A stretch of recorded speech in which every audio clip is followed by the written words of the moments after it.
ছবিতে বাংলাদেশ সেনাবাহিনীর বহরে সদ্যযুক্ত হওয়া ভারতীয় Tata mine protected vehicle. Bangladesh সেনাবাহিনী ভারত থেকে 11টি Tata mine protected vehicle MPV delivery পেয়েছে, তা আমরা সবাই জানি। টাটা ডিফেন্সের তৈরি ভেহিকেলটি একজন চালক ও একজন সহকারী সহ 12 জন পর্যন্ত সৈন্য বহন করতে পারে। অস্ত্র হিসেবে টাটা এমপিভি এর ছাদে মাউন্ট করা টারেটে হালকা কিংবা ভারী মেশিন গান ইনস্টল করা যায় এবং এটি গ্রেনেড লঞ্চার ব্যবহার করতে সক্ষম। ভেহিকেলটিতে ইসরায়েলের নির্মিত নোভা ইন্টিগ্রেটেড সিস্টেম বসানো হয়েছে। ইসরায়েল অ্যারোস্পেস ইন্ডাস্ট্রিজ তামামের সহযোগিতায় এমপিভিতে মিনিপপ ইলেকট্রো অপটিক সিস্টেম এবং উন্নত নেভিগেশন সিস্টেমেতে ইনস্টল করা হয়েছে।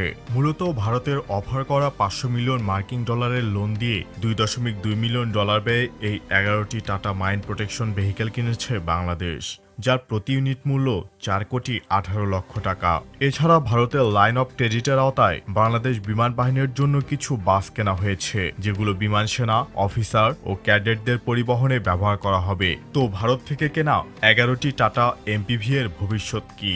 আওয়ামী লীগ সরকারের আমলে ভারত থেকে 500 মিলিয়ন লাইন অফ ক্রেডিটের আওতায় সেনাবাহিনীর জন্য 11টি টাটা মাইন প্রোটেক্টেড ভেহিকেল ক্রয় করা হয়েছে।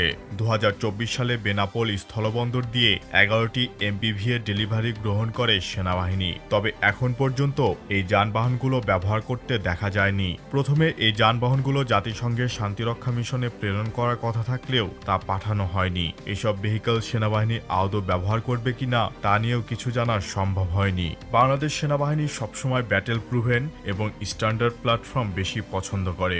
সেনাবাহিনী কখনোই জাঙ্ক ইকুইপমেন্ট ইউজ করে না। যেহেতু বর্ডার গার্ড বাংলাদেশ অনেক সময় বাংলাদেশ পুলিশকে সহায়তা করে, সেই সাথে সীমান্ত সুরক্ষা প্লাস বর্ডার পেট্রোলিং এর জন্য ভেহিকেলগুলি বিজিবিকে দেওয়া যেতে পারে। আপনার কি মনে হয় তা জানিয়ে দেবেন নিচের কমেন্ট বক্সে।